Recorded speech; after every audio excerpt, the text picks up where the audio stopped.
Thanks for checking out the Brad and John Show podcast. This segment of the show is brought to you by John Combest's book, Stalking, Harassment, Internet Trolling, A Guide to Recovering and Rebuilding After Online Attacks. It's a great reference if you've ever been the unfortunate target of a social media attack. It's available on Amazon. Just search John Combest. That's C-O-M-B-E-S-T, John Combest, and the book will show up in your search results. Now it's time for another segment of the Brad and John Show. Can you handle it? It's me, Egbert, once again. I'm the new owner of this station. I went out and hired the best talk radio consultant, Jeff Allen from News Talk STL, and told him to hire the worst talent he could find. Jeff did exactly as I told him. Ladies and gentlemen, here are Brad and John. Well, you got to give Jeff Allen credit for doing what he was told to do, right? I mean, he was just told to hire the best, and here we are. I mean, no, it was hire the worst. That's right. Hire the worst. And he was also told, Brad, on your regard, to hire a well-meaning elderly man. And I mean, in many cases that would be me. But when I'm standing next to you, I think it's referring to you as my senior. So you were nothing if not a well-meaning elderly man, Brad. You know, when we get into John's top three, he normally talks about the state of Missouri and, you know, how all the things going in Jefferson City and the congressional district races and all that kind of stuff. Today, once we get past John's top three, I think we have to address the national scene, which all the crazy stuff that happened yesterday. I mean, it was just like insanity. The Supreme Court, the investigator into all the documents at Biden's house, the Biden press conference last night. It's just like, okay, this is the wheels are falling off. You know, I'm telling. I told a buddy of mine who texted me last night and said something to the effect of, "What are you doing up?" And because, you know, I'm not really a night owl, Brad. And I said, you know what? I'm treating myself before bed. I'm going to watch some of this Biden press conference to see if it was really as bad as I thought. And we'll talk about it. Man, it's just it's to the point where it's like, okay, this is really sad. But anyway, it is. Well, but also, Brad, it's almost like if you were to listen to Egbert and you were to listen to a guy on the show and the website that he invented and created, bjshow.co, it would be like if he missed that once in a while. You'd be like, oh, what's happening in this guy's brain, you know? I'm not exactly sure what you're saying there, John. Give me that again.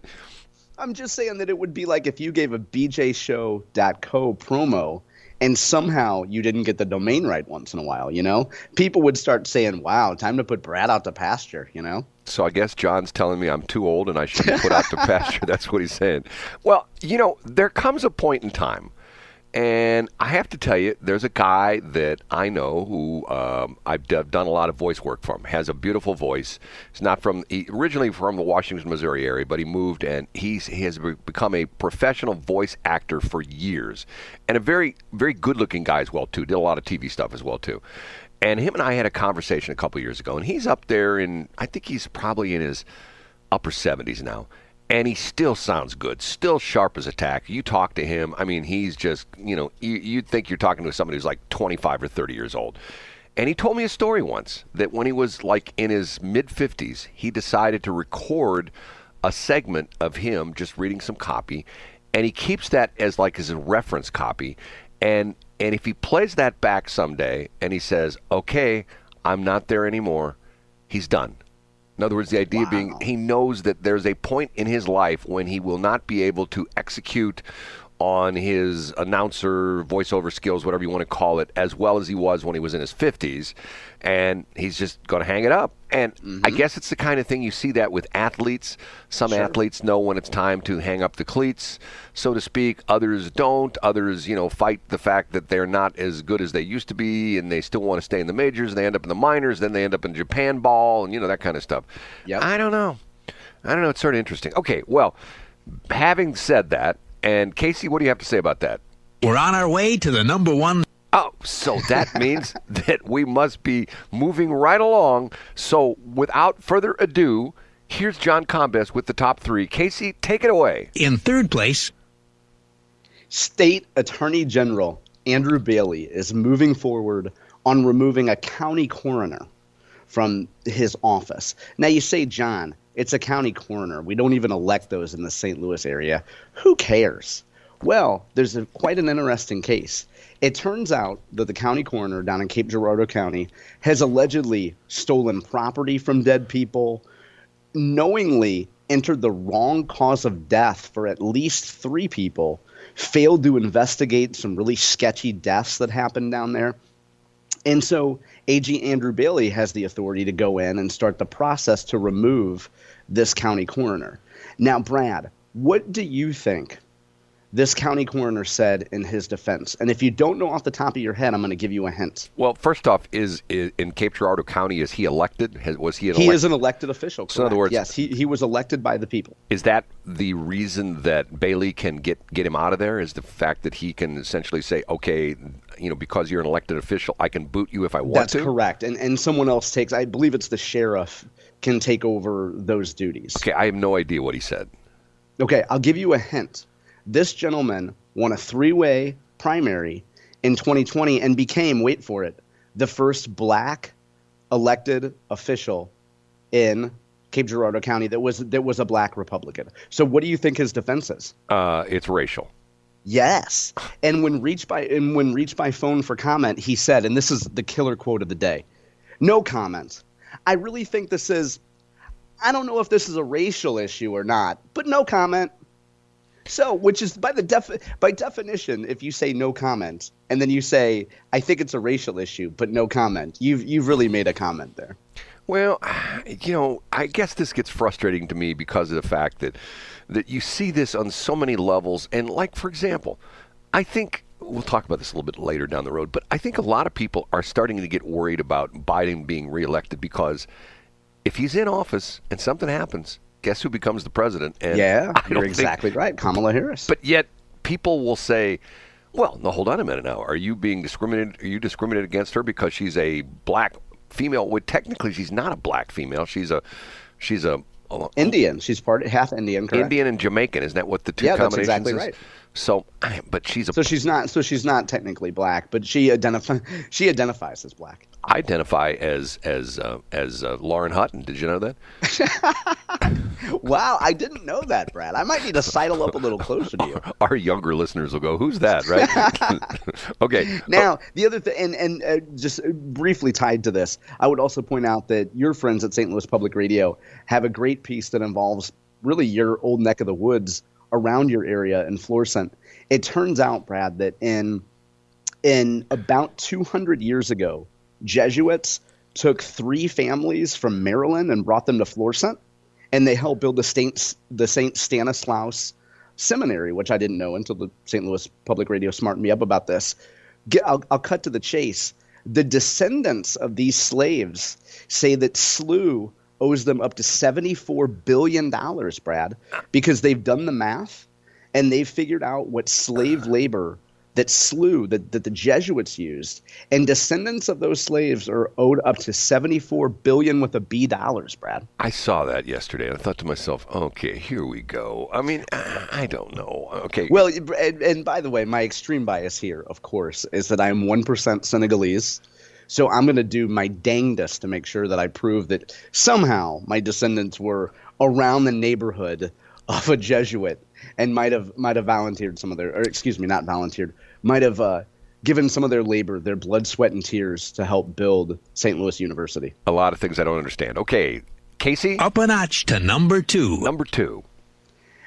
One of the proposed abortion petition ballot initiatives that was run by a, quote, Republican, unquote, has been dropped. A woman named Jamie Corley, who lives in University City, who identifies as a Republican, had proposed what she considered a moderate ballot initiative that would add exceptions to Missouri's pro-life laws.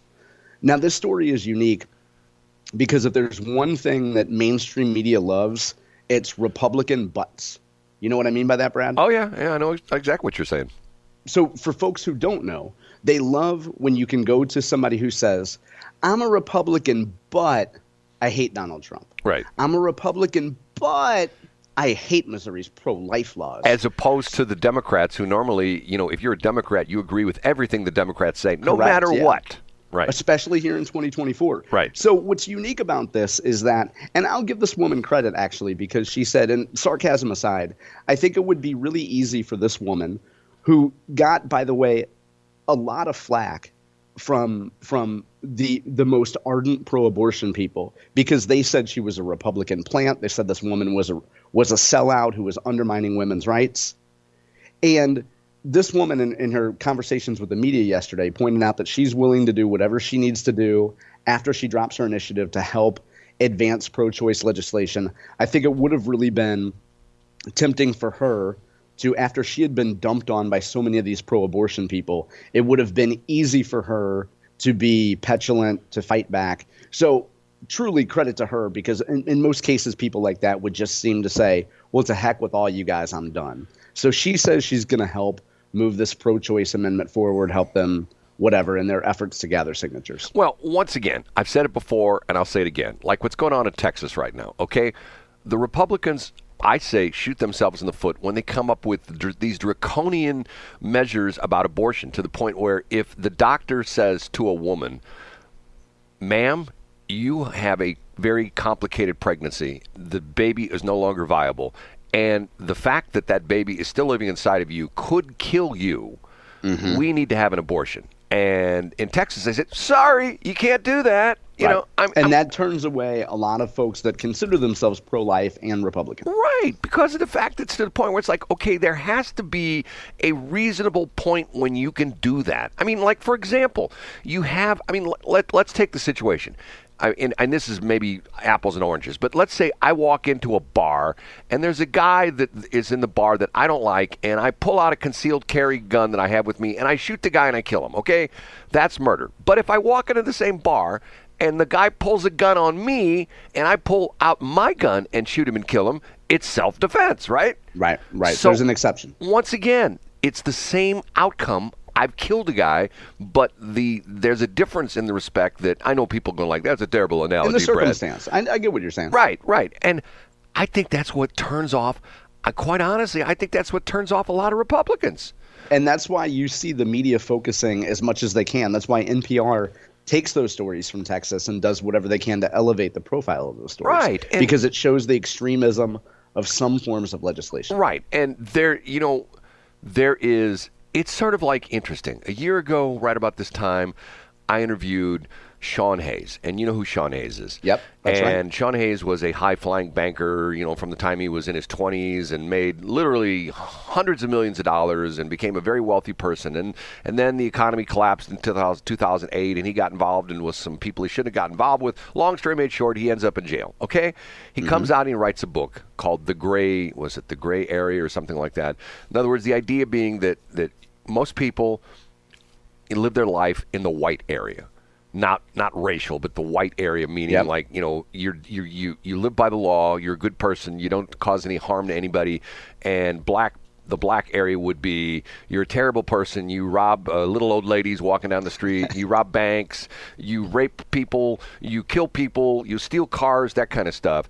But most of us live in the gray area. And the interesting thing for me is, I've said this all along, life is living in the gray area, because of the fact that most of us, if we say, well, I don't ever do that, well, it's just like, I'll give you a quick story, okay? A lady that I worked with who ran WCBW, which was the precursor to Joy 99, okay? One day she tells me a story. There's this convention called I think it's called the RBA, the Religious Broadcasters Association. And all the broadcasters that are, do religious formats, contemporary Christian, spoken word, whatever they want to call it. If it's religion, they show up at this convention. And she says she's going to check in at this hotel, which is going to be the place where, the convention's at and everybody's staying in the whole bit. And as she's in line, she hears her name. Hey, Linda. A guy from behind the counter comes out, and it turns out that this is a guy that she went to college with, and now he is the manager of this hotel. And so he's the head guy. Hey, you know what? Glad I didn't know you were going to. I didn't, because he didn't know what she was into, that she was doing this religious broadcasting stuff the whole bit. So he says, hey, how about we have dinner tonight? It's on me. Let's get together and catch up. So they have dinner, and he tells the story about they have this convention every year at this bar. Or at this hotel, and the bar business is like zero. They don't sell any alcohol. The bar, you can fire a rocket off in the bar and not hit anybody. But the room service alcohol goes through the ceiling. You know, so in other words, yeah. in other words, the religious people, they're not going to be in the bar, you know, tipping brewskis or slamming down jacks. They're going to be in their room tipping brewskis and slamming down jacks, because that wouldn't be proper for them to be seen drinking. You know what I'm saying? I do. And, you know, and that goes to so much of our society. Is one of my favorite words of 2023 was performative. It's all the efforts that you see of people that are purely for show. And in this era, they're for social media. Or in your case, Brad, at that point, you want to perform as though, oh, I wouldn't be in a bar drinking alcohol. Of course not. Exactly. But behind closed doors, of course they'll engage in that activity. Well, it was sort of like the crazy thing with, what was it? His name, Robert Kraft, the guy that owns the New England Patriots. Yeah. And he gets arrested at a massage parlor, like in some creepy little neighborhood, something like this. Like, okay, now hold on a minute now. You are the guy that owns the New England Patriots, one of the storied franchises in the NFL. The guy's got money out the wazoo, you know, and to the point where, what in the world was he doing in a Korean, you know, essentially, you know, I mean, and let's be honest, it wasn't, there were massages going on, but there were more than massages going on. Right, I mean, right. What in the world's he doing there? You know, and God. Well, I think we know what he was doing. Well, yes, but the point being is, like, why was he there? You know what I mean? Yeah, I do. Well, unless, I mean, now a therapist would say that he wanted to get caught and he knew that he had to confront these issues at some point, so he engaged in risky behavior knowing he would get caught. Wow, that's deep thought. I think it's probably true. Is it really? Hey, speaking of deep, I have a Law and Order story at number 1. Oh, you know what? We got to do, hold it. We got to play Casey. I'm getting carried away. Okay, and now, The number one. As a follow-up to a story of the last couple days, the resolution, it appears, of the altercation that a protester had with Secretary of State Jay Ashcroft. Yeah. Guess what? Drum roll, Casey. Well, Casey doesn't have a hold drum on, roll. hold on. Neither The number one.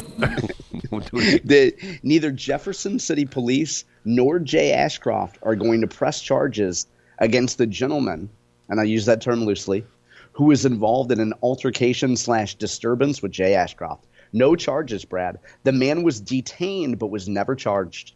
And you say you had it on your site. I didn't look at it, but there was a picture of this guy shoving Jay Ashcroft, correct? That's correct, yeah. Now, what's really interesting about this, Brad, is if you go, the story today is from the Columbia Missourian. There is no video that exists, as far as I found, of the altercation, but the Columbia Missourian took a collection of still photographs and pieced them together and put it on YouTube. It looks like you're watching the Zapruder film. What's it called, Zapruder or Zapruder? I always get that wrong. Yeah, Zapruder film. Right. It's very slow frame rate is what you're saying. It's slow frame, correct. Right. Now, I will say, a different perspective on this shows that, and I could be wrong about this, but it looks like when this guy approaches Jay, or this guy, you know, not bumps into Jay or whatever happened, looks like Jay might have thrown an elbow. Really? Yeah, surprised by that. Interesting. And it's hard to tell, you know, like when you're looking at frames and you think of the difference that a quarter second or a half second could make, but looking at the way that Jay's arm is moving, so Jay appears to either be trying to move this guy's arm away or something, or he's throwing an elbow. I don't know. I would suggest people go to my website today, click on the Columbia Missourian link, and decide for themselves. Okay, which reminds me of something. When we start our second segment, our segment B, remind me, I put it right down here, shoplifter. Let me tell the shoplifter story, okay? Oh, yes, okay. Which is interesting because of the fact that sort of along the same lines of that, because let's be honest, Jay, can I be really honest with you? I know you're a fan of his. I think the guy looks like Neville Nerdley. You know what I mean? I do, yeah. And you know what? Like, I'll be a little bit more blunt. Think of the number of men that walked past this group of protesters, and they chose Jay as a target. Right. He looks like he doesn't look like the kind of guy that's going to fight back. You know what I'm saying? You're right. He looks like the kind of guy that he's going, you know, if you gave him a shoulder, he'd go, "I can't believe you did that. Leave me alone, you heathen." Yeah, that's very inconsiderate of you. Right. Whereas somebody like Brian Nieves would have decked him, but that's a whole other story. Well, Brian would be on charge for murder. Right. Let's be honest. Thanks for checking out the Brad and John Show podcast. This segment of the show is brought to you by John Combest's book, Stalking, Harassment, Internet Trolling, A Guide to Recovering and Rebuilding After Online Attacks. It's a great reference if you've ever been the unfortunate target of a social media attack. It's available on Amazon. Just search John Combest. That's C-O-M-B-E-S-T, John Combest, and the book will show up in your search results. Now it's time for another segment of the Brad and John Show. Can you handle it?